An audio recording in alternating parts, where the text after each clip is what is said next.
François Bréhin me dit: serait-il envisageable de te voir faire une vidéo, les notes de Pierrot pour PSG Arsenal? Les gens dans moi sont friands de ce genre de vidéo. Bah écoute, vendu.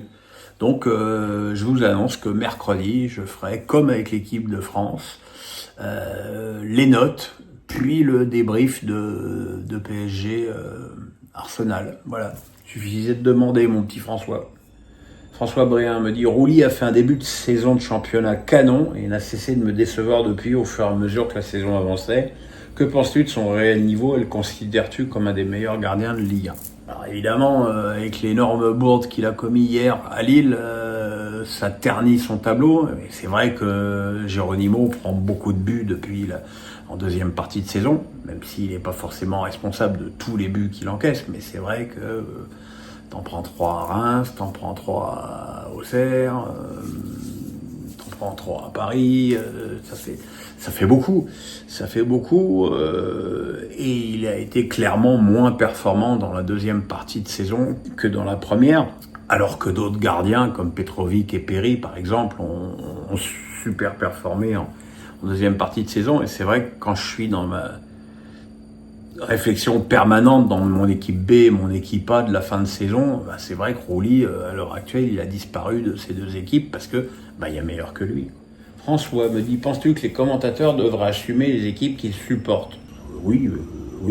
Enfin, moi, j'assume très bien de supporter Strasbourg. Alors effectivement, alors qu'il me semble être objectif, toujours un mec qui me dit: ah bah oui, toi forcément, t'es pour Strasbourg. Ou tu dis rien, effectivement. Mais c'est vrai que longtemps, on me disait au CFC: mais finalement, Pierrot, qui tu supportes?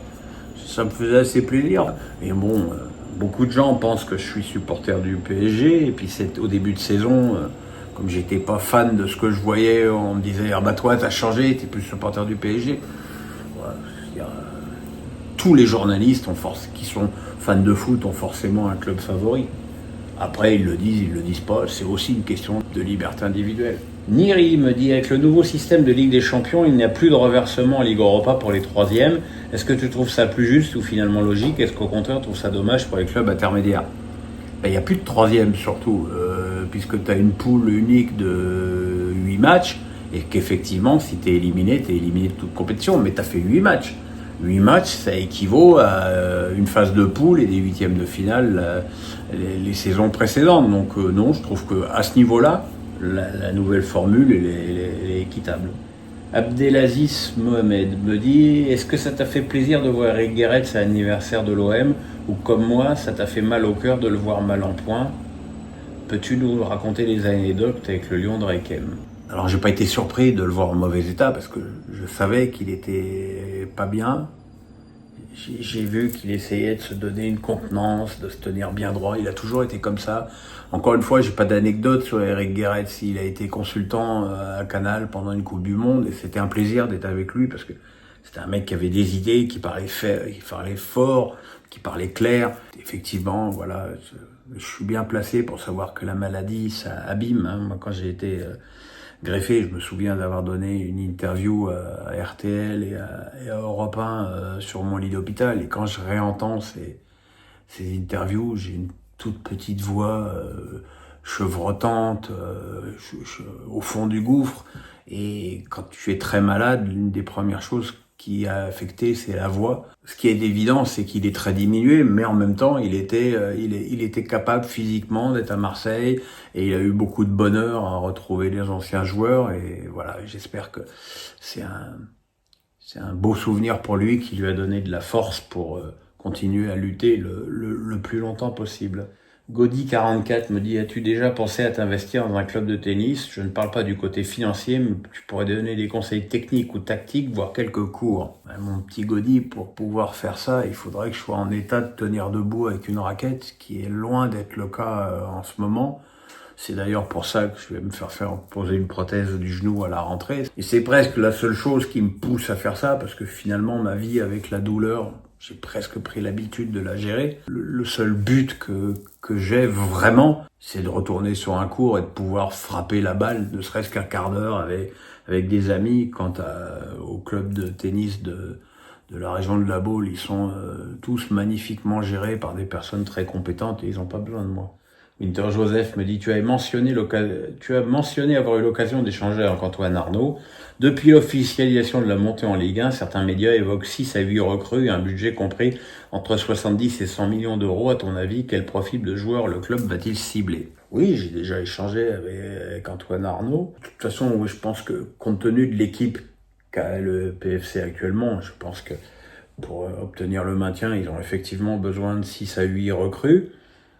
Le budget de 70 à 100 millions d'euros me paraît être tout à fait dans les cordes de ce nouveau club et de ses investisseurs. Le projet final, c'est d'avoir une équipe qui s'appuie sur des jeunes du centre de formation, mais bon, ça se décide pas en claquant des doigts. En attendant, il faudra avoir une équipe. Je sais pas encore. Je pense que le fait que Red Bull soit dans la boucle veut dire qu'ils vont probablement essayer de recruter plutôt des jeunes joueurs, mais voilà, j'avoue que j'ai pas échangé encore à ce niveau-là avec Antoine Arnaud. Jeff Sensei me dit, quelle est pour toi la meilleure préparation pour un match de retour de Ligue des Champions? Faire jouer l'équipe A, faire grandement tourner, demander le report du match. Paris et Arsenal ont tous les deux perdu, mais en ayant appliqué une stratégie différente. Ils ont appliqué une stratégie différente parce qu'ils ont des objectifs différents dans leur championnat aussi. Arsenal doit assurer la 2e place. Paris est déjà champion, ça joue. Je pense pas que le fait de jouer un match en 8 jours, 2 matchs en 8 jours, puisse casser un quelconque rythme, au point où on en est de la saison, où tous les joueurs ont plus de 50 matchs dans les pattes.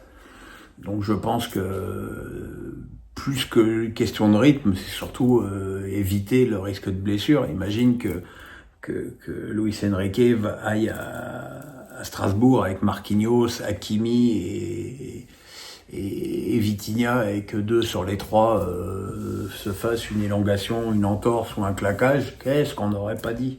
Winter Joseph me dit, la femme de Xavier Niel est la sœur d'Antoine Arnaud. Peut-on supposer qu'il y a eu des échanges entre eux avant les rachats du PFC et de Créteil? On peut s'attendre à d'autres rachats par des milliardaires, surtout avec le contexte actuel du football français. Qu'en penses-tu? Moi, je suis très pragmatique. Plus il y a de clubs qui ne seront pas dépendants des droits TV, plus il y a de clubs qui appartiendront à des grandes fortunes et qui seront capables de bâtir des budgets sur d'autres choses que sur l'omnipotence des droits TV, mieux ça vaudra. Alors après, que Xavier Niel et Antoine Arnaud se soient parlé pour prendre le PFC, l'autre pour Créteil, surtout que Créteil est en National 2, donc voilà, on ne sait pas du tout pour l'instant quelle est l'idée de Xavier Niel avec Créteil. Est-ce qu'il a envie d'en faire un club de Ligue 1 ou est-ce qu'il a envie juste d'aider le club d'une ville qui compte pour lui? On n'en sait rien. Je sais pas. Mais en tout cas, plus il y a de clubs qui appartiennent à des gens fortunés, mieux ça vaut, n'en déplaise aux gauchistes du football qui aiment le foot populaire. Ouais, mais le foot populaire, aujourd'hui, il ne tient plus, il n'est plus viable. Jeff Sensei me dit, j'entends énormément de critiques, supporters adverses, médias, style RMC ou l'équipe. Allumer Nice et même souhaiter qu'il termine 7e. Tout le monde oublie que Nice a eu 14 blessés pendant 3 mois et viennent de perdre Youssouf plus Abden Momen. Que retiens-tu de leur saison? Malheureusement, je retiens de leur saison un parcours catastrophique en Europa League. C'est vrai, beaucoup conditionné par une avalanche quasi sans précédent de blessures.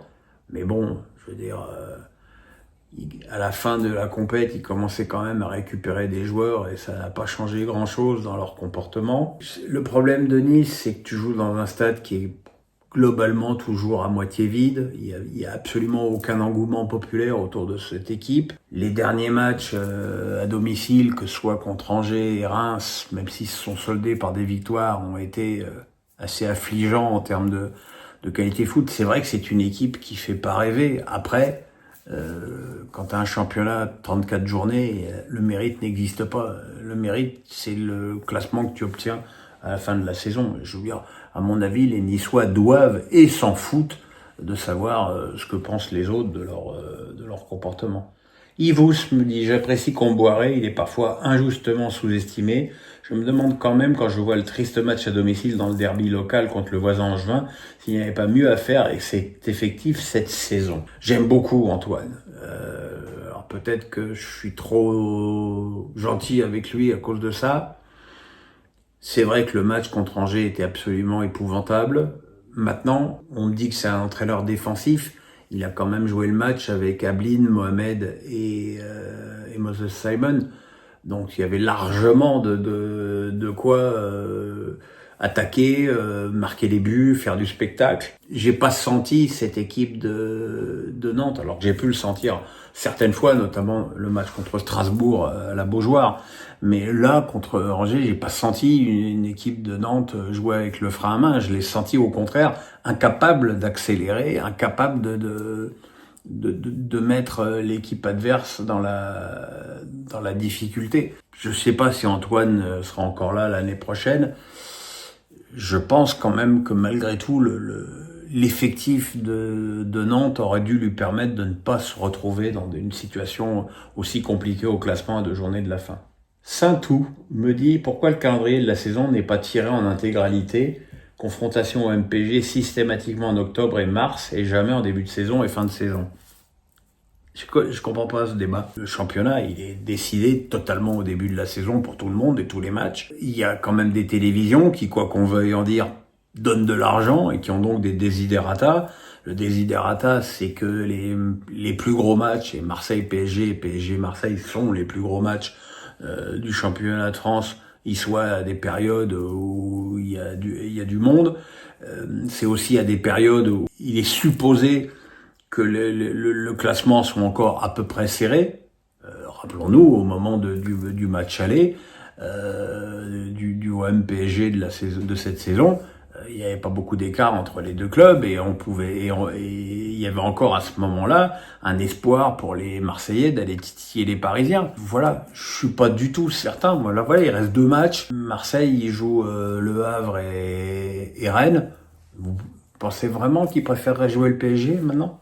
Fred Lichtel me dit « Les playoffs de Ligue 2 sont programmés. Pourquoi ces confrontations entre clubs de Ligue 2 avant d'affronter le 16e de la Ligue 1 ne serait-il pas plus équitable qu'à la fin de la saison, le 3e de la Ligue 2 affronte directement le 16e de la Ligue 1 ?» C'est un choix qui fait que il y a peut-être effectivement un intérêt pour des équipes de se battre et de finir dans les 5 premiers de la Ligue 2 et d'avoir peut-être l'occasion de gratter un match de plus. Moi, ça me choque pas. Ça fait plutôt des matchs à fort enjeu et très intéressants à regarder. Mais effectivement, avant, c'était ça. Effectivement, le 3e de Ligue 2 jouait l'antépénultième de Ligue 1. Pourquoi pas?